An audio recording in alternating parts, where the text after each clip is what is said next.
너 하나님의 사람아 라는 말씀의 제목을 가지고 말씀을 나눌까 합니다. 오늘 본문에 이 바울이 디모데에게 권면하는 이 장면 속에서 디모데를 호칭할 때 너 하나님의 사람아 라고 이렇게 표현을 합니다. 구약시대는 모세, 다윗, 엘리야나 그 많은 선지자들에게 붙여진 그 어쩌면 하나님의 사람, 하나님의 사람 그런 칭호가 붙여졌고, 신약에 와서는 바로 예수 그리스도를 믿는 자들, 왜요? 구약의 왕이요 제사장이요 선지자의 사명을 감당하는 그들에게 주어진 그 3대 직분이 결국은 믿는 우리에게 예수 그리스도를 통해서 예수 그리스도에게 주어진 제사장과 왕과 선지자 이 3대 직분이 결국은 그를 믿고 그를 따르는 자들에게 주어진 칭호라는 거예요. 한마디로 디모데에게만 말하는 것이 아니라 예수 믿는 모든 자들에게 불려지는 이 칭호입니다. 그러면 이 칭호는 오늘 본문을 통해서 볼 때 아무에게나 붙여지는 이 칭호가 아니라는 거예요. 오늘도 저하고 옛날에 음악 사역을 하고 그랬던 그 이선희 목사님이 저하고 거의 한 40분, 1시간 정도를 통화를 했어요.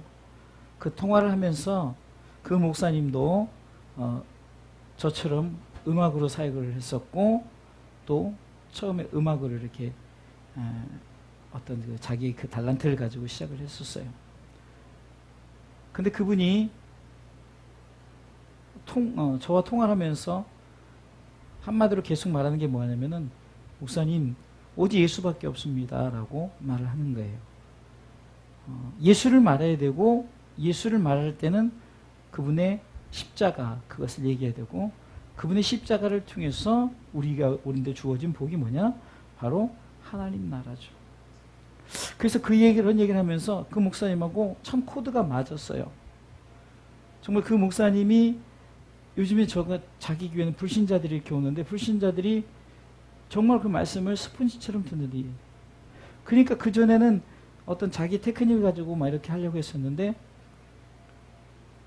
요즘에는 정말로 오직 예수를 말하고 예수의 능력, 그것은 보혈의 능력, 십자가의 능력, 그걸 자꾸 심겨주다 보니까 교회가 좀 힘이 있어지더라, 영적인 힘이 있어지더라, 이 얘기를 하면서 계속해서 이렇게 정말 대화를 하던 중에 제가 이제 시간이 없어서 얘기를 마무리했습니다.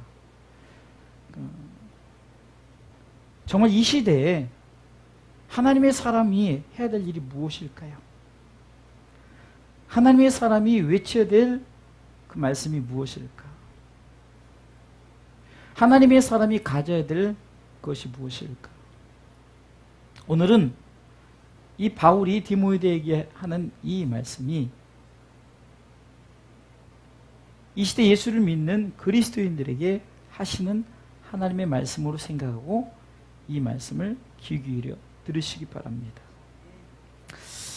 첫 번째는 이것들을 피하고 참 이 피할 것들이 많은데, 이 피할 것에 대해서는 구체적으로 10절에 돈에 대한 얘기를 합니다. 돈을 사랑함이 일마닥의 뿌리가 되나니 이것을 사모하는 자들이 미혹을 받아 믿음에서 떠나 많은 근심으로써 자기를 찔렀도다 하면서 이 돈에 대한 얘기를 합니다. 그러면서 17절에도 내가 이 세대의 부한 자들을 명하여 마음을 높이지 말고 정함이 없는 재물에 소망을 두지 말고, 물질에 너무 소망을 두지 말라는, 또 잘 사는 사람에 대해서 부러워하지 말라는 거예요. 왜요? 하나님의 사람에게는 물질보다 더 중요한 것이 있기 때문에 물질 때문에 넘어지지 않도록 너 하나님의 사람아 이 물질을 피하라는 거죠. 이 돈이 얼마나 좋습니까? 그러나 성경은 돈은 모든 악의 뿌리가 된다는 거예요. 그러니까 어떤 악이란 나무가 자랄 때 뿌리가 돈이라는 거예요. 돈을 그 사랑하고 돈에 대한 애착심. 그렇기 때문에 돈 때문에 사람을 죽이고 돈 때문에 서로 갈라지고 돈 때문에 신앙을 잃고 심지어 돈 때문에 천국까지도 다 내려놓는, 정말 예수 믿는 자들은 이 돈에 대한 분명한 물질 개념을 가지라는 거예요.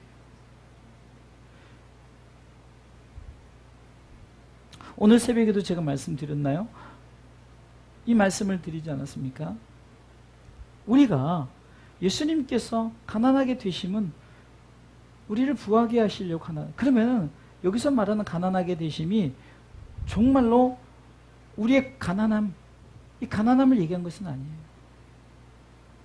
심령이 가난한 자는 복이 있나니 천국이 저희 것이에요. 심령, 내 영이 가난해. 실질적으로는 이 가난한 것은 어느 면에서는 심령이 가난한 것이 정말로 가장 안타까운 거죠. 우리는 이것을 물질과, 하나님의 사람은 이것을 말할 때 어떤 물질에 대한 개념을 가지고 이 물질 때문에 자꾸 이 돈의 개념을 하면요, 재물에 대한, 그 돈이 많은 부자 청년이 예수님께 왔다가 너 지금 계명도 지키고 율법도 지키고 잘 지키는데 그러면 너 가진 재산을 팔아서 나 가난한 자에 주어라 했더니 근심하고 그 청년이 재물이 많음으로 예수님을 떠났어요. 그러니까 그가 영적인 것을 보고 믿었다가 영적인 것이 아니라 육적인 것에 대해서 그것을 이기지 못하고 결국은 나는 돈을 택하겠습니다. 내 가진 것을 택하겠습니다 하고 그것을 쫓아가죠. 물질 만능주의 시대를 살아가고 돈이 어떤 정말 최고의 권력인 이 시대를 살아갑니다. 돈으로는 무엇이든지 할 수 있어요. 나라도 살 수 있습니다. 심지어는 돈으로 저들이 천국을 만들려고 그래요. 하나님의 나라는 어떻습니까? 먹고 마시는 것이 아니라 의와 평강과 희락이라고 그러죠.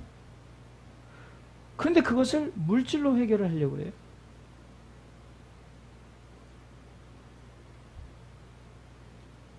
피하라는 거죠. 피하라. 이 피하라는 의미 속에서는 좀 이 돈에 대한 욕심을 내지 말고 하나님이 주어진 것에 만족하면서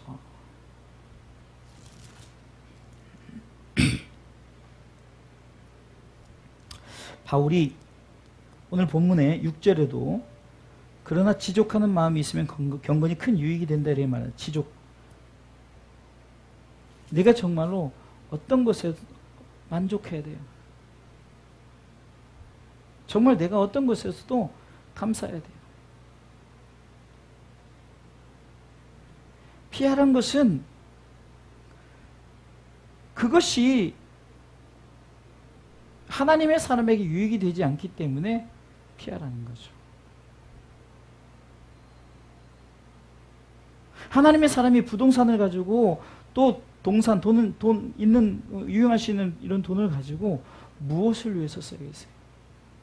여러분들 옛날에 그 영화 중 쉰들러 리스트라고 정말 그 유태인의 한 부자가 그 제2차 세계대전 때 그 유대인들을 그 많은 그 독일군 그 장교들에게 한 사람 한 사람씩 돈으로 사가지고 그 육체를 구원을 시켰잖아요. 그리고 그가 마지막에 정말 고백하는 그 장면을 제가 몇 번 옛날에 영상으로 뭐 설교할 때 좀 보이지 않았습니까? 마지막 반지를 끼고 있는 걸 보면서 이 반지를 팔아서 그들이 줬다면 몇 명의 영혼을, 몇 명의 사람을 살릴 수 있었을 때면서 그 반지를 빼면서 그 막 우는 그런 모습을 봤을 거예요.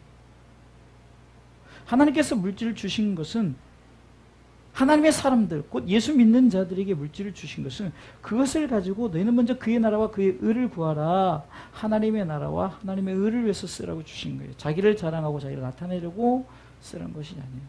여러분들이 만약에 그렇게 그 돈을 가지고 그렇게 하신다면은 하나님을 어쩜 만홀히 여기 우습게 여기는, 하나님이 정말로 어떤 물질에 의해서 좌지우지되는 그런 하나님이 아니신데, 우리가 정말 물질 개념을 잘못 가짐으로 말미암아 하나님이 어떤 물질의 개념을 가지고 어떤 복음에, 그렇게 되면 복음이 진짜 싸구려가 되는 거예요.